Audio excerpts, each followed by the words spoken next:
Yep, good.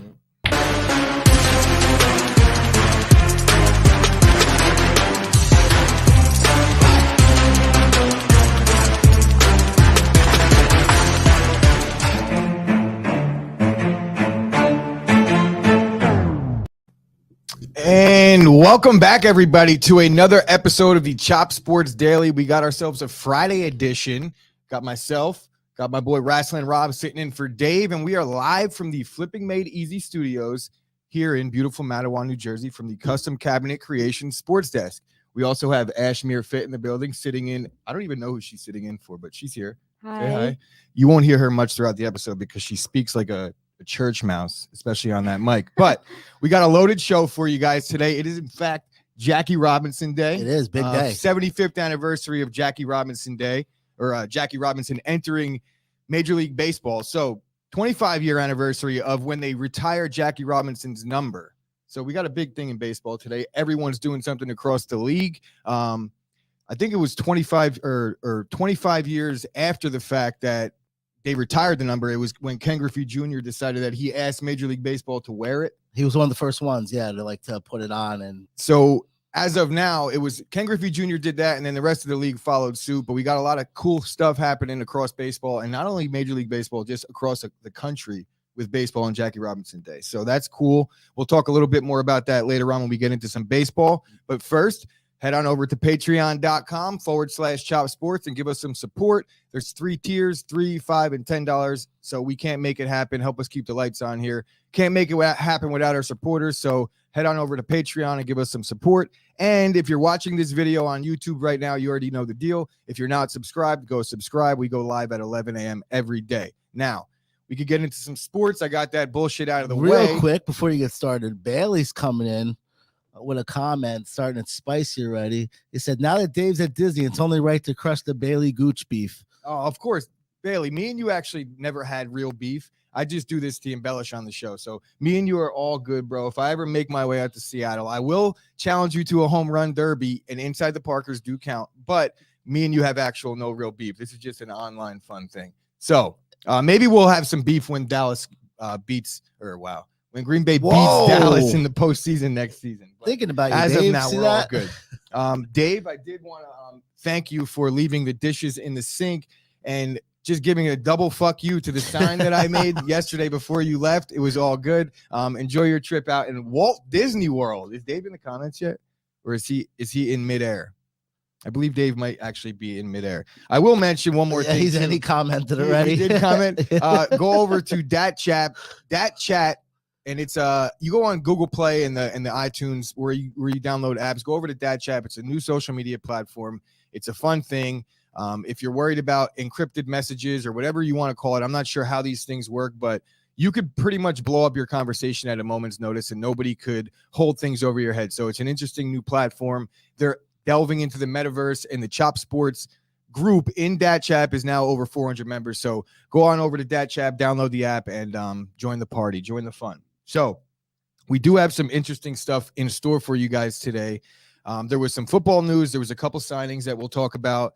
Tom Brady's ball, Tom Brady's $500,000 last touchdown ball was they came to an amicable agreement that they would return the ball to the auctioneer and no harm, no foul. So this guy didn't, in fact, have to pay $500,000 for a ball that really was worth nothing at this point. But if you're Tom Brady, right, is that your fault? That's not my fault. It's not Tom Brady, but I don't think Tom Brady was the one that made the money. And I'm imagining that given the scope of how NFL players are, and even with the whole rumor, did you hear about the rumor that Tom Brady was going to join the Dolphins front office? It might have been you who sent me this. Tom Brady was going to join the Dolphins front office for one season, implement himself as a starting quarterback after one season so he could get voided of his contract with Tampa Bay. And when the whole Brian Flores situation unfolded with the lawsuit, Tom Brady scrapped that plan, and that's when he came back to Tampa Bay. So he was going to go in the front office and for 1 year also play Miami quarterback. Dolphins, but then the following year he was going to usher himself in Like as in the the starting front quarterback, which Also, would have he been was going to hang out in the front office and for then a season, lose, get his contract voided with Tampa What? Bay. But I'm not so sure about that. I just think that there was never a real actual plan in place for Tom Brady to not play football anymore. I think he was always going to play. Make? So if you're spending $500,000 on a Tom Brady touchdown ball, I'm making sure that if I'm putting this much money into something, there's going to be some type of stipulation where if he comes back, this gets voided. And it in fact did. So that's the light football news that we're going to talk about. We have some crazy other news that's coming out of Dallas. I'm not sure what to make of it, because when you have a story that this, I guess the legal ramifications are so big that I would expect the media to have taken this and ran with it. But to this point, I haven't heard anything outside of like these. You got to dig deep on the internet and go into the dark web to find stories on what's going on with, what's his name? Kelvin Joseph. Kelvin Joseph. Yeah. So Kelvin Joseph, I think he's a member of the Dallas Cowboys secondary. He's a corner. Yes. Corner. So I think he's like their slot corner. I don't think he's their one or their two, but nonetheless, he's an important piece of their defense. And apparently he's in connection, or he's wanted in connection, or they want to speak to him in connection with what turned out to be a murder in, I want to say, where was it? North. It was Dallas, outside a bar, old East Dallas, outside a bar at around 2 a.m. Now, they're saying that he is not the shooter. They don't think he's the shooter, but they're almost positive that he was there because he's in the video with a guy. He's pretty much holding a gun, standing right next to the guy. So now he's put himself in a position where, I understand the code of the streets, and if you're with your boys and they're out there creating havoc and they're killing people, then you're also living by the code of the streets. But when you're a functioning member of society and you play football for the Dallas Cowboys, the cops are going to want to talk to you about this, and you have a lot to lose. A whole lot to lose. I can't imagine a situation where he's like going to fall on his sword for his boys here. He came out big last year for them. He was a second-round pick, I believe, and came on strong for them like the last 3 games of the season, to where people kind of like knew who he was.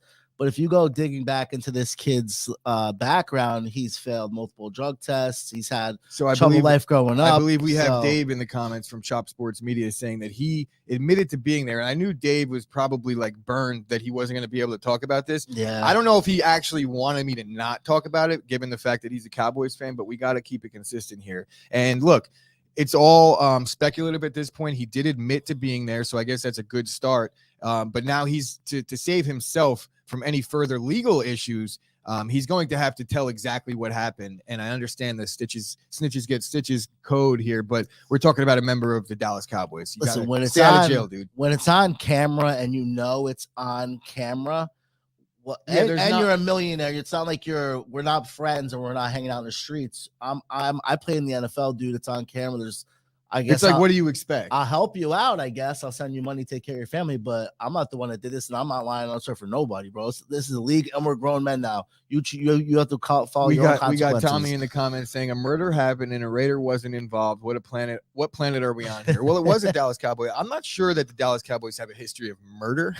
So, and I'm not here to make light of the situation. Somebody lost their life. It's a very unfortunate event, but you would have to imagine that no matter what goes down with the law, Roger Goodell, the actual judge, jury, and executioner in this entire thing, is going to come down pretty heavy on Kelvin Joseph just for putting himself in that situation. And honestly, rightfully so. It's a very unfortunate thing, but we'll turn the page on the darkness and we'll go over to something that's very positive. And that is Sammy Watkins joining the beloved Green Bay Packers, taking Davante Adams' 190 targets and saying, give me some of those over here, baby. And I'm surprised that there's not a laundry list of wideouts that are in free agency right now, lining up to come and get a lion's share of what used to be Davante's targets out in Green Bay. I feel like there's some low-hanging fruit there, and there's a lot of questioning this signing in Green Bay, and the whole fan base is kind of like, we got Sammy Watkins to replace Davante Adams. How does that work? Now, look, we also lost Marquez Valdez-Scantling,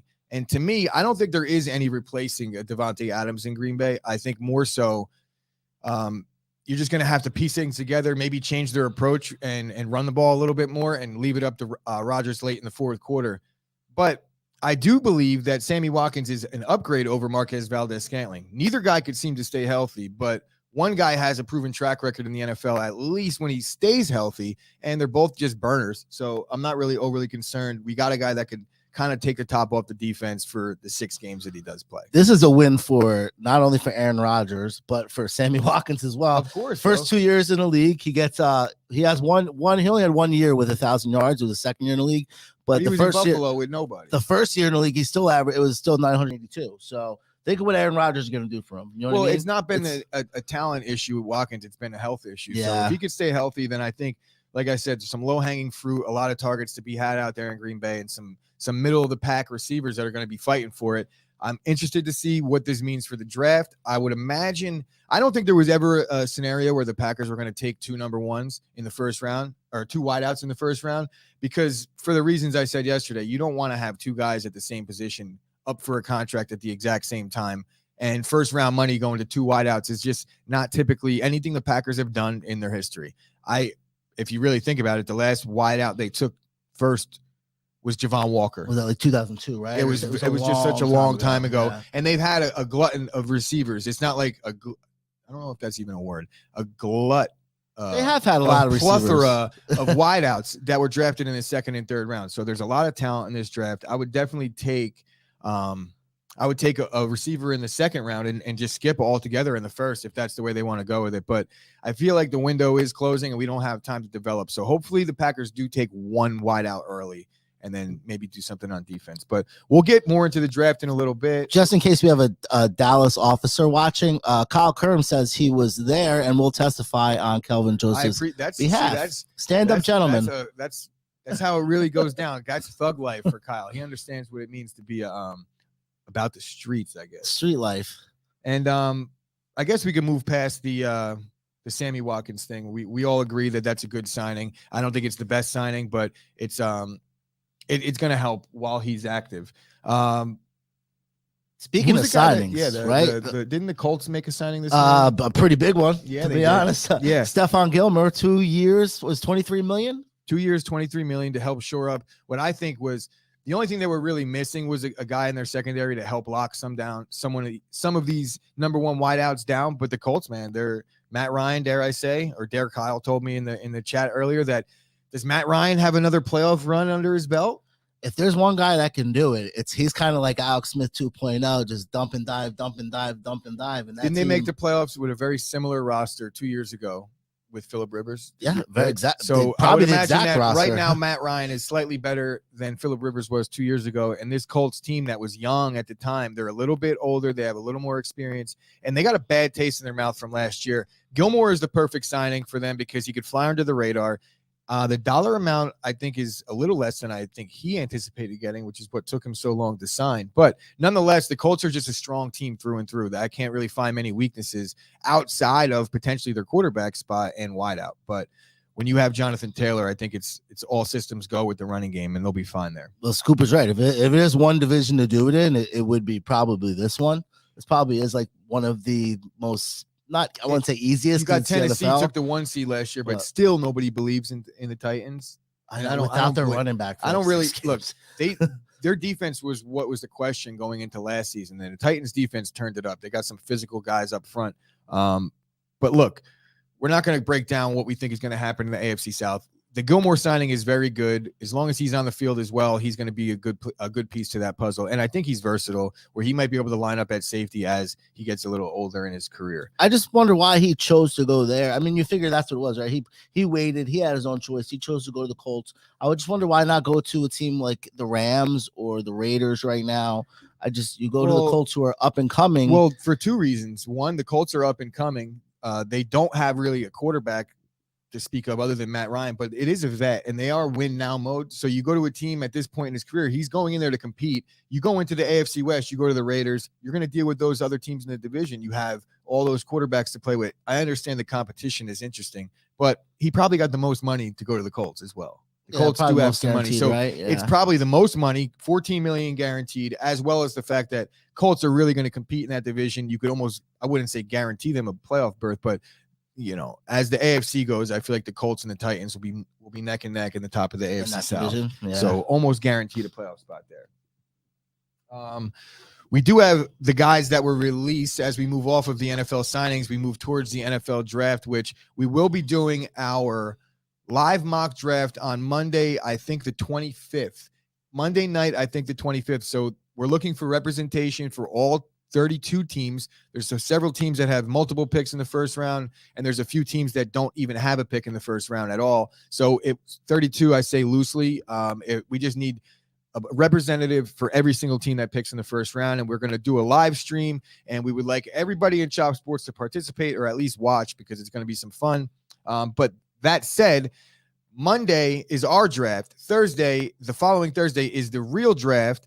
We will be at, I believe, MJ's. Right, yes. we're gonna go to MJ's. We're gonna hold it down a little bit. No open bar, Scoop. No open bar, guys. So we're just gonna go there. We'll order some apps for everybody, and enjoy the draft. Packers pick 22nd, so I'll be bombed. We'll watch the Packers take another quarterback. Oh, maybe, God, bro.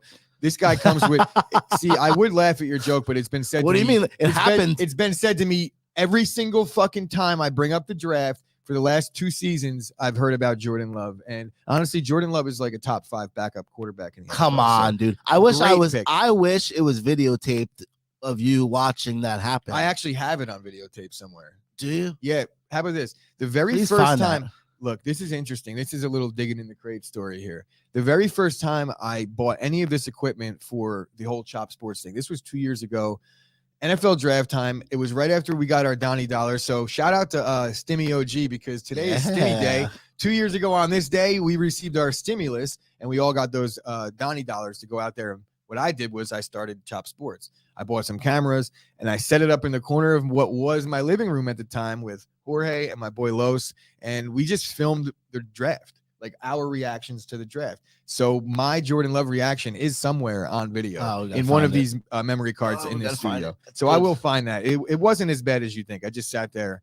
Did you naturally cry? Like how I always do, and I just kind of just sat there with my head down. I was not happy, but either way, they did name the guys that will be present at the draft. Where is it? In Vegas? It's in Vegas. But yeah, 21 of them got invited to come. So of note, how many quarterbacks were there?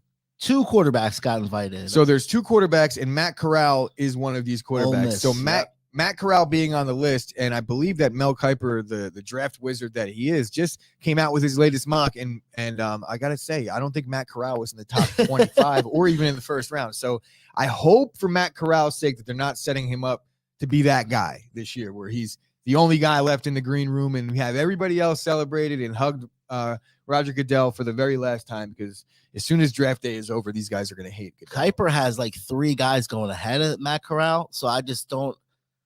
Unless there's something they don't. Usually that's how that works. There's some people don't know where this guy's either going to go 32, or there's somebody 31. that's out in the league that's talking to somebody, which I can't ever imagine the league having inside information on who's actually going to go, because there's so much smoke and mirrors around draft time where you start talking about wanting a guy just to entice a team to trade up, or maybe for you to trade up, or either way you look at it, there's a lot of smoke and mirrors. I'm not necessarily on the I don't think that the NFL knows who's being picked anyway.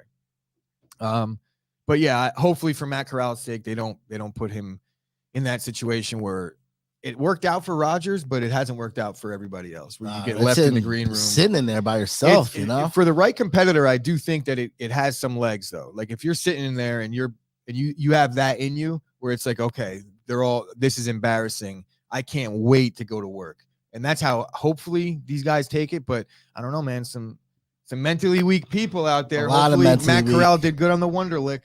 I guess we'll find out. All right, moving off of the sport of football, which we all know and love, I'm going to talk a little bit about Major League Baseball right now. Before we get into what I think is a very similar situation that what the Yankees have going on with Aaron Judge, I do want to touch a little bit on Vlad's yesterday and my boy Soriano. I'm not going to talk much Yankees here, but on the heels of Vlad's 3 home run day after he got stabbed through his palm with what looked like a medieval age sword. Did you see that cut? I didn't see the cut, but I did see that he was like bleeding. Yeah, he was gushing blood, and he goes out there and has one of the best hitting performances of this young season. Shout out to Manny Machado, also going 5 for 5 yesterday. There wasn't 3 home runs, but there was 1. Now, Severino went out yesterday, and Vlad Jr. had all the shine going. The injury is probably a little worse the day after, because it kind of is a little sore, scabbed up a little bit. But Severino went out there and gave us a positive 5 innings, struck out the man 3 times. Yankees did hold on to win, and it was a little uglier than I would have liked. But across town in Queens, is it still Flushing? Still playing Flushing? Yeah, I guess either way, so. the Mets, they're 5-2 on a road trip to open the season, and they get their home opener at 1:00 today. So shout out to my boy Los, who I know is out there today, going to enjoy the Mets get spanked. I think they're doing a Tom Seaver statue. Yeah, it's like Tom Seaver Park Day or Monument Day. It's a monument. I'm pretty sure they're doing what they can to be relevant, as much like the Yankees as possible. So All right. So as I was talking before about the Judge situation and how I believe that the Red Sox have a very similar situation brewing with none other than their star shortstop, Xander Bogaerts. And there's a little less of a controversial situation happening because I believe Devers is under control for a little longer. But also Devers is in a similar situation where I do believe they gave him money in arbitration, but it wasn't a multi-year deal. So Devers and Bogaerts, there's some contract issues hopefully you could touch a little on the Bogaerts thing. So the Bogaerts is a little interesting because you're getting info from like people around his camp saying that they were offered a little bit of money, but to them it was like $100 million less than what it should have been. And Bogaerts didn't even counter offer. That's how disrespected he felt. Literally, the quote was like, felt like he was smacked in the face. So Boston reportedly proposed adding an extra year worth about $30 million to Bogaerts' current contract. The offer would have brought Bogaerts' potential earnings to around $90 million. He's actually set to earn $20 million per season through 2024. However, that left the two sides over $100 million apart. Bogaerts, who can opt out after this campaign, apparently he didn't submit a counteroffer, like I said, and he felt like it was a slap in the face. So Bogaerts is done in Boston, basically. There's actually a very good chance that I believe that Xander Bogaerts is out of town before trade deadline in Boston. Like, there's a chance that Boston doesn't compete, which you see that happen with them every once in a while, where their rotation gets riddled with injuries, which it already has with Chris Sale. And the Red Sox, you saw it back when they traded. I want to say it was Carl Crawford, Adrian Gonzalez. They traded their entire everybody that they signed in free agency over the previous two seasons. They dished out to the Dodgers because they weren't competing. They're a franchise where they will cut costs when they need to. And being that they're over $100 million apart on this deal with Bogaerts, and we're on the heels of what I was talking about the other day with the Judge thing, you can't have these players taking team-friendly deals when the teams are literally just fucking the players left and right. And Boston, like I said, has a history of not retaining their stars. And you see a classic case. Like, how would you feel right now if you're Xander Bogaerts, right?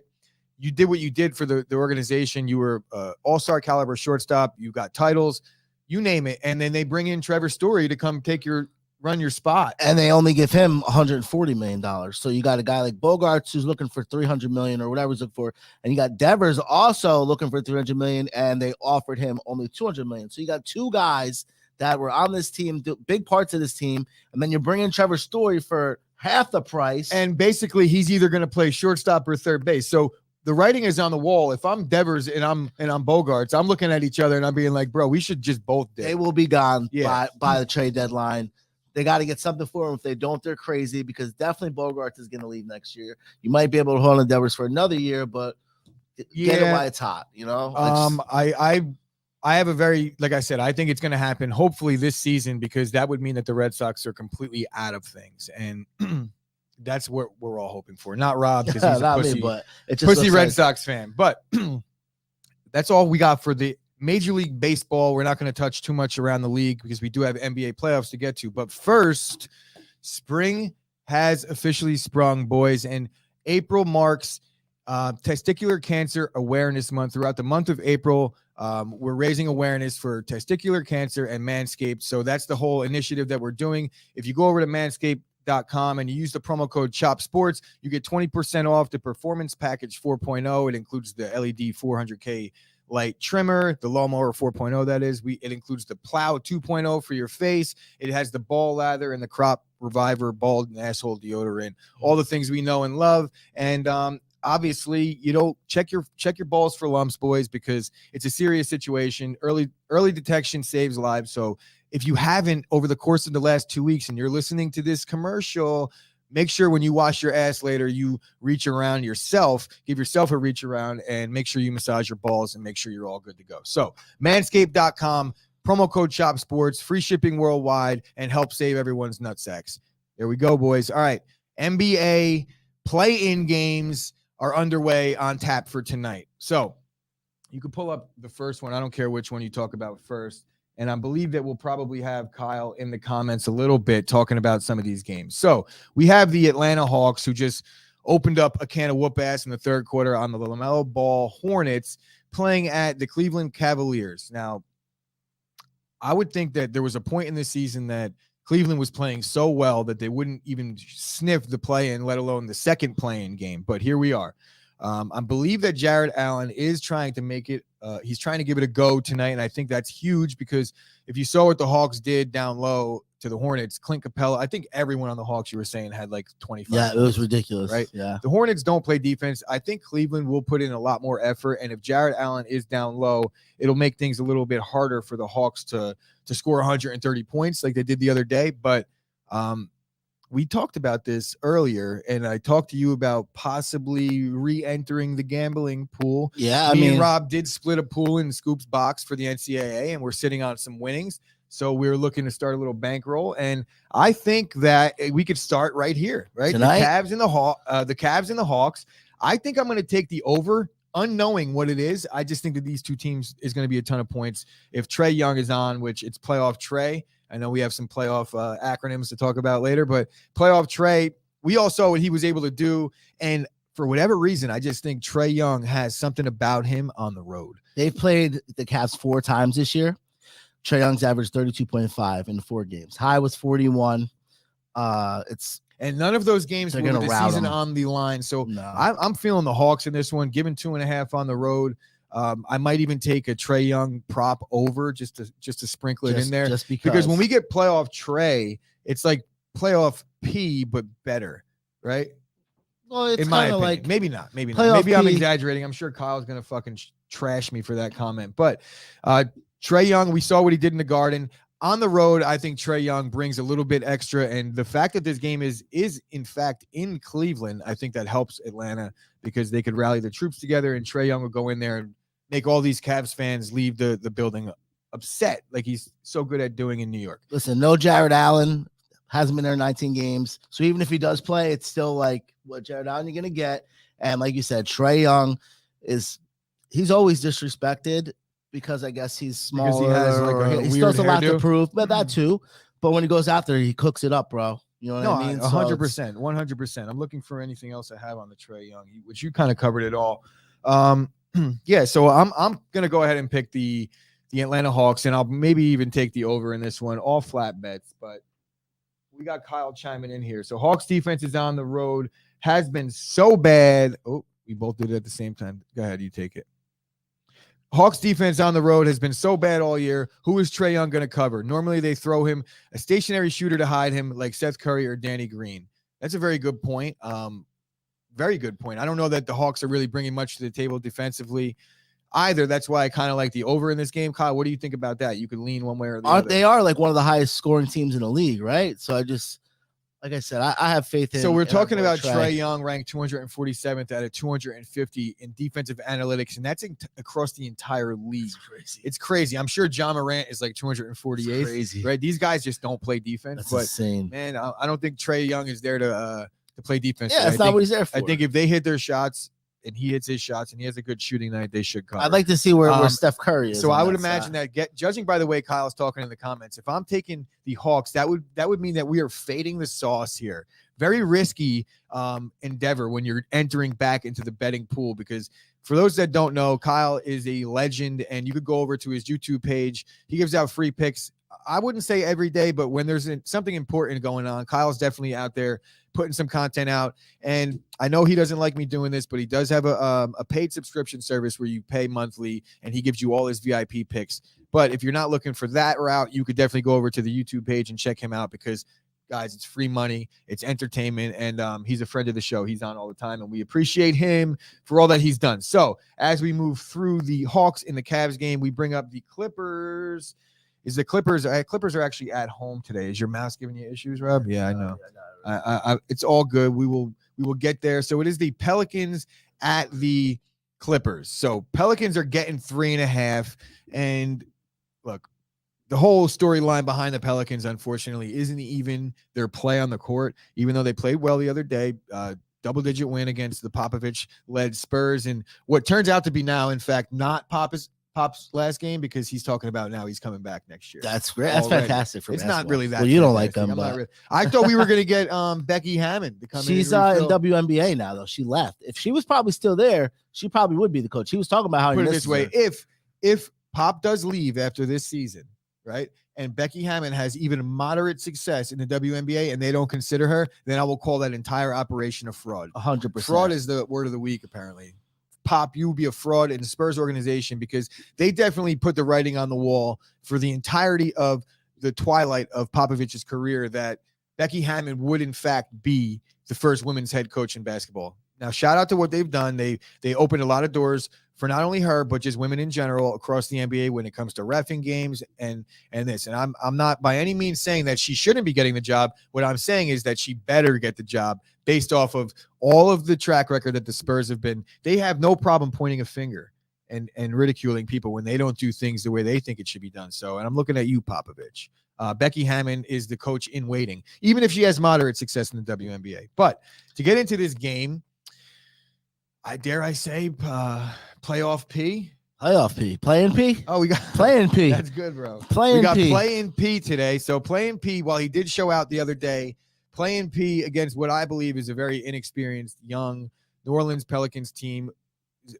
Sans Zion. Sans the fucking Big Mac King himself. Is he even Big Mac or is he Burger King? I'm sure he has a deal Probably with one of those both, guys. bro. See the size of that kid? But either way, him and his 347-pound frame is busy dropping hammer windmill behind the legs, through the legs, 360 dunks in pregame, while his team is out there struggling to keep their season alive. If he comes out and does a dunk during pregame, you know they didn't say nothing to him. Well, right? I mean, there's definitely either a gag order on him or he is hurt because, like I obviously said, not that hurt, bro. In the past 10 days, he's done doing one 360s. dunk and being able to run the floor and I guess and you're move right. laterally. There's different injuries affect different body parts, and but 347 windmill dunk injury to the lower half. I mean, if you're not able to play, you're not able to do that. I don't want to see it because it just raises controversy. But about the NBA, about the game. Obviously, there's no Zion, so he hasn't been there all year. It doesn't affect New Orleans other than the fact that we get to talk about it. I do think Brandon Ingram is the most exciting player on the court, and if he is on, he has a chance. They have a chance. I don't know much more about the Pelicans other than that. I know that they really aren't your typical playoff team, right? Well, they have there's a little backstory here for the Pelicans here. So their coach is Willie Green, who used to be a guard for the Clippers for when like the big three were there, like Chris Paul, all that. So I'm pretty sure he doesn't want to, go there to lose to them. And then and then the Clippers, a little bit for them, they only finished 2 games above 500. You know what I mean? Kawhi Leonard didn't play. Paul George didn't play. They traded for Norman Powell in February. He gets hurt like 3 games. Yeah. So they had a rough go of it up to this point, but the Clippers, they've just been a mainstay in the postseason. Yep. Even if it's been an early exit, I'm going to get on board with the Clippers winning this game because I just feel like a Doc Rivers-led, Paul George-led Clippers team is more of a playoff team than a Pelicans team led by, I don't know who their coach is, and Brandon Ingram. Now, I'm not the biggest Paul George fan, but I've seen him and he's won me some money last year in the postseason, and I'll probably ride with him in this one.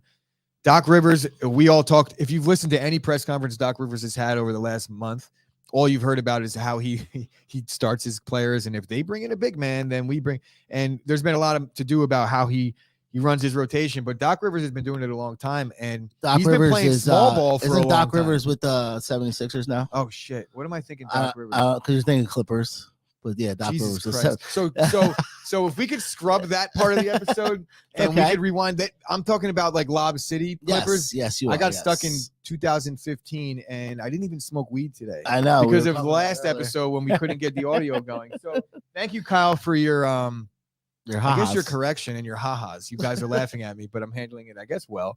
So Kyle, who is the Clippers coach? I don't even know, to be honest. It's I think his name's Steve. And honestly, dude, the Clippers strategy to remove the big man and they double team Towns last game, that's where I got my information from, because I just remember, and we just talked Doc Rivers doing a small ball press conference the other day. So I was like, ooh, this is good information I'm going to give the people. And now I got egg on my face. So Ty Lue. So basically Doc Rivers at Jace is the head coach of the Clippers. That's why nobody knew. I guess he reminds me of Doc Rivers, like coaching style. Am I wrong there? But anyway, we're not here to talk about coaches. We're here to talk about the game and make our picks. I'm going to take the Clippers in this one, -3.5. The youth on New Orleans does scare me a little bit, but the experience is what I'm going to go with, and I'll go with the Clippers here. I think the Clippers, too, are going to – I think playing P is going to show why he's playoff P, and go out there and dominate, bro. All right. To So be honest. now that we have our playoff games set, the playoff bracket set, we could pull up the playoff actual bracket, and we're going to talk about it a little bit. And I'll go through my predictions. And Kyle, you could feel free to chime in whenever you like. I won't bring up any coaches, though. I promise. That's my new. Here, Rob, I'll get you. Yeah, go. I don't know why it's not working. It's not working. There we go.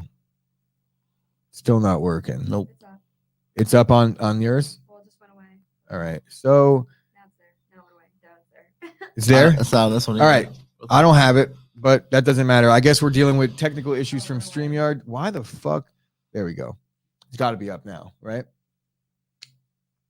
Okay, All right, we'll so just talk about it anyway. First game, it sucks though because the bracket is what I need. I'll pull it up over here so we can look at it here. It's there on your screen, but it's not there on the screen that I'm looking Yeah, at, which that's is not very mine either. unfortunate. StreamYard's fucking me over 1 second after I botched up the Clippers coach bullshit. So first game, I guess we know is going to be the Miami Heat against who's the 8th seed. I guess it'll be the winner of tonight. So according to me, it's going to be Cleveland. So Miami, I think that their team defense is too good. They're going to advance Miami to the second round. Basically, I'll breeze through the East really fast because I think that the East is going to be the top 4 seeds. That's going to go chalk. We're going to get Philadelphia. We're going to get Bucks. We're going to get Miami, and we're going to get Boston. So in the second round of the playoffs, I believe that it's Boston against Philly. Am I right about that? Boston against the winner of the Bulls and Bucks. Okay, so According to Boston this. against Bucks. I think that you're wrong about that. It says right here on this little thing we got here. Oh, here we go. I got mine up now. Okay, so 1 seed in the East, it would be the Miami Heat going against the Atlanta Hawks. Obviously, you know that I just said I believe the Heat will beat the Hawks. I believe the Sixers have too much going on right now with their roster. Joel Embiid's playing at an all-world level, so he's going to take out the Toronto Raptors in what I think will be a better series than people think, but the Sixers are just too strong for them. I think the Bucks are going to beat the piss out of the Bulls. They're dealing with a lot of injuries, and they've kind of backed their way in. The Bulls were like nearing the 1 seed about All-Star break, and they've kind of tailed off. Celtics against the Nets, I believe to be one of the most exciting series in the first round across both East and the West, but I'm not going to pick the Nets in any scenario. I do think that the big man being out for Boston is a big issue, but being the fact that they do have Jason Tatum and they do have Jaylen Brown, I think that youth is going to be a lot for Durant and Kyrie to deal with, and they just have better depth on that team and a better coach team all around. So coming out of the first round in the East, I do have it going chalk, and then it'll be Miami against the Sixers. This is where I think it gets tough for Philadelphia. I think everyone is on board with thinking that Philly's going to win this one, but Miami has just this weird thing about them in the postseason. Spoelstra's a great coach. I pick Miami in the upset here. I think Miami's going to have enough to take out the James Harden fat ass bum that he is, and Joel Embiid's going to be on the ropes with James Harden. I think by the end of this postseason, there's going to be beef between those two. Moving past that, we got the Bucks. What I think the Bucks and the Celtics is going to be a great series.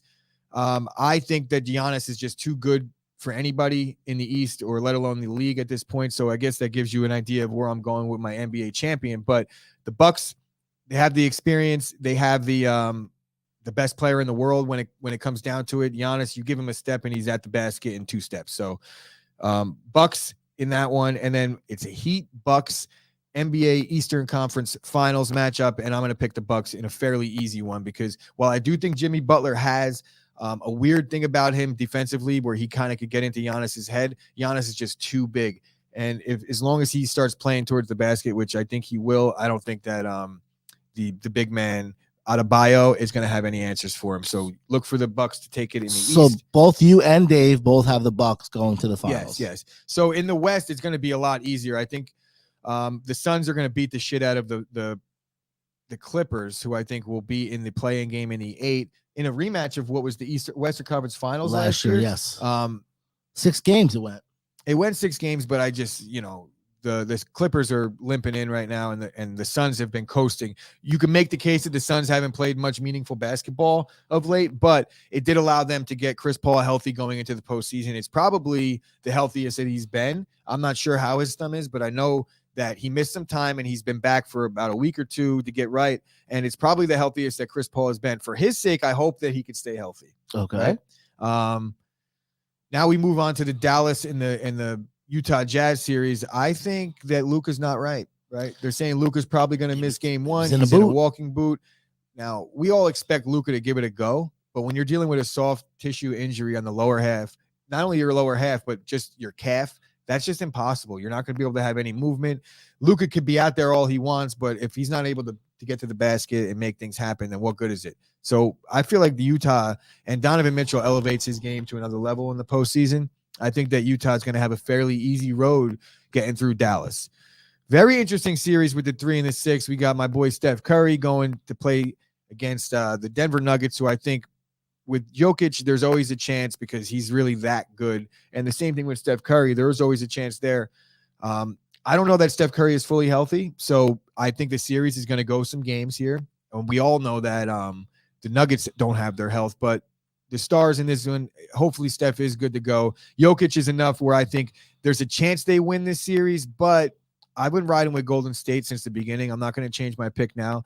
I do think if they had a healthy team, the Nuggets would be one of the favorites out west, though. Talking about the 2 versus 7, I'll move with Memphis in a fairly easy series. Ja Morant's that dude. Karl Anthony Towns is also that dude, but he's like Tim Duncan without Greg Popovich and Tony Parker and Manu Ginobili. So he's a really good player, and he's going to do him. But, you could attack the basket and get him in foul trouble. Anthony Edwards is worth mentioning, though, because he does have this X factor about him, which we haven't seen playoff Anthony Edwards yet. And I think we'll possibly see him elevate his game and almost match Ja in point totals. But down the stretch, I'm going with my boy Ja. That's a series I'm most interested watching out of the whole playoffs. Like, if you look at all of them, that 7-2 is probably going to be the most grittiest, best basketball we're going to see in the playoffs. I guarantee it. John Morant, Pat Bev.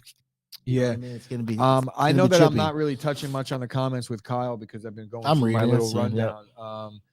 So Miami versus Philly. If Philly wins, they play in Miami, not Boston. Yeah.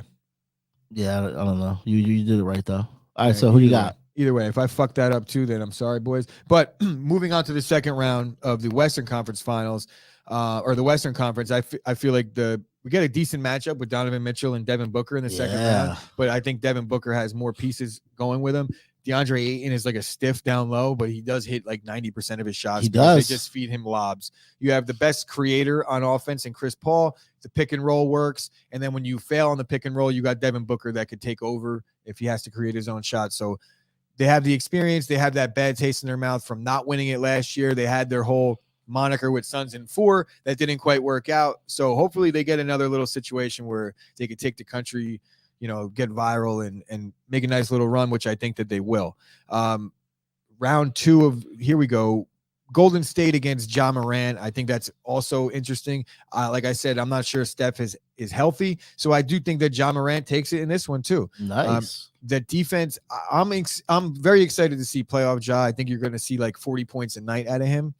But there's really not much more to talk about because I don't know much else about the team.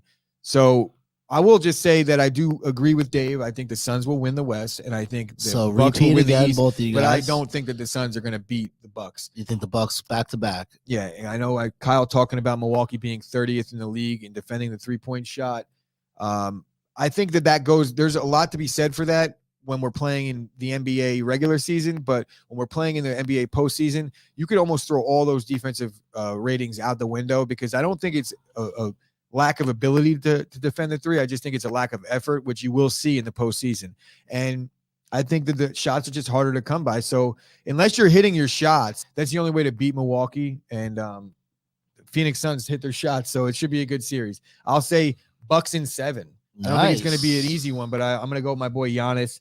Like I said, he's just too good. He improved his free throw shooting from last year. And there you have it. That is my 2022 NBA playoff predictions. And I'll go with, obviously, Giannis is winning the MVP. So both of you guys have repeat. You just both have different. You have Bucks winning in 7. He has Suns in 6. Yeah. So that was an interesting show. We got 45 minutes deep. Do we got anything else that we want to talk about here? Let me go through these notes really quick. We could talk about Ben Simmons. Listen, they're talking. Brian Windhurst was on Get Up yesterday, and he said he has very good sources that they're looking for a Game 4 return for Simmons to come back in. Now I ask you this question. Obviously, Simmons isn't going to be back in for offensive play. We all know that. Yeah. He gets on the floor, game 4. Let's just say it's 2-2. Let's just say it's 2-2. You don't think he it can't brings be it back? 2-2. It'll be game 2-1. Well, okay, yeah, wow. but like either Well, way, game if he's 4. if he's ready for game 4, so game 5. I mean, 2. I mean, put it this way: in the playoffs, you're paying this guy however much money. He's on their roster. He is getting paid, so it's not like he's suspended.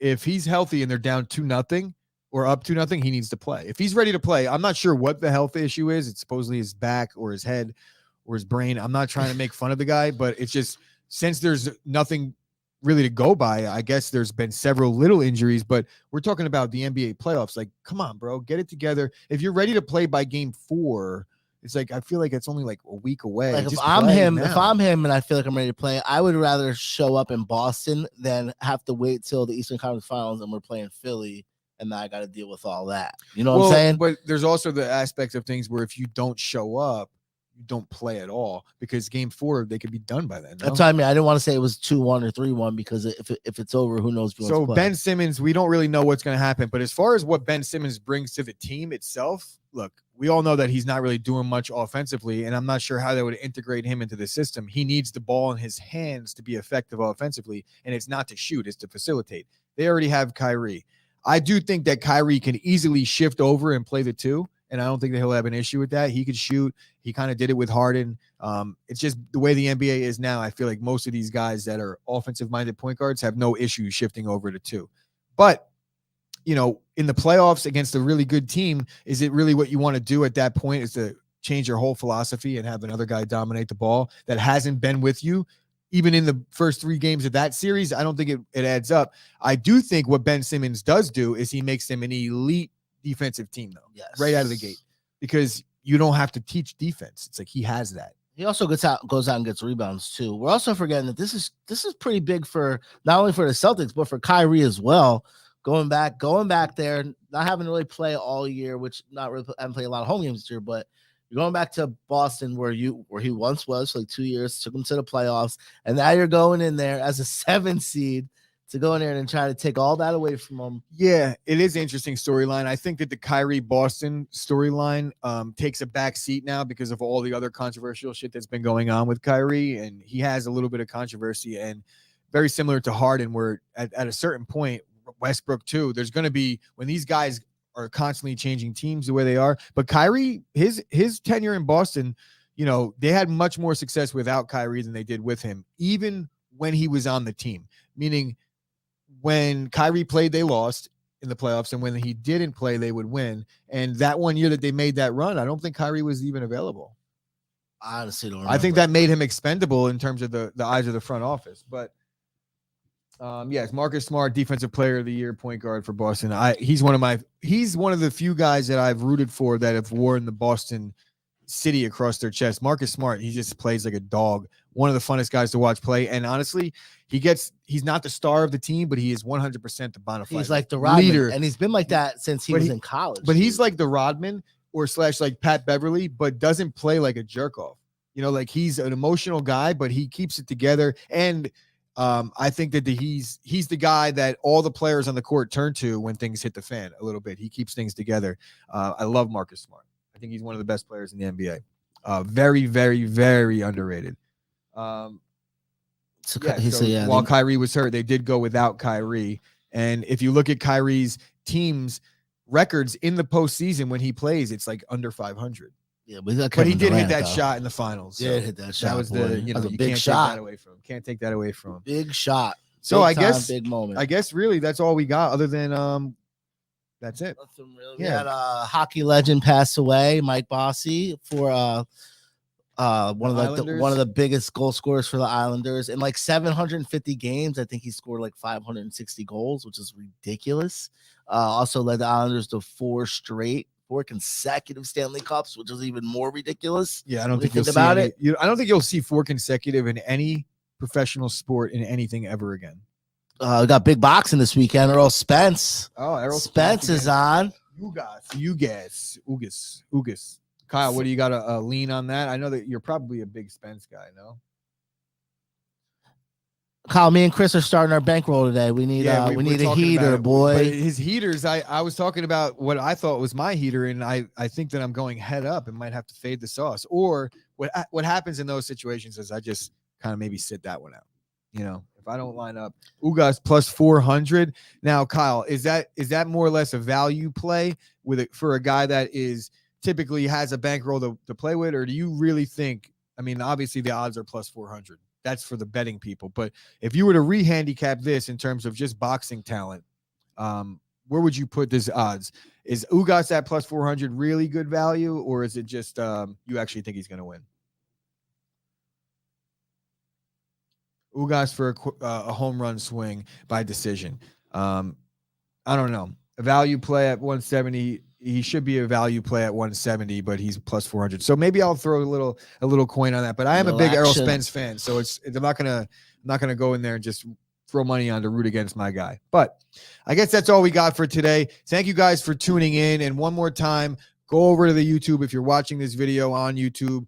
Click the subscribe button, click the notification bell so you get the bell when we go live at 11. I did want to mention Fusco Insurance Agency, which I did not do the live read for earlier, but Michael Fusco, he's one of the guys that helps us out. And any of these patent things that you want going on, you got tax season, which is now over, but there's a lot of consultation, financial advice, and things like that, which I don't have the read in front of me. Homeowners insurance, all that stuff. But yeah, all insurance for homeowner, business insurance, all those great things. And honestly, I'm probably going to have a conversation with him about some patents that I want to start, because I got ideas, these $1 million ideas. But thank you guys for joining us today on the Chop Sports Daily.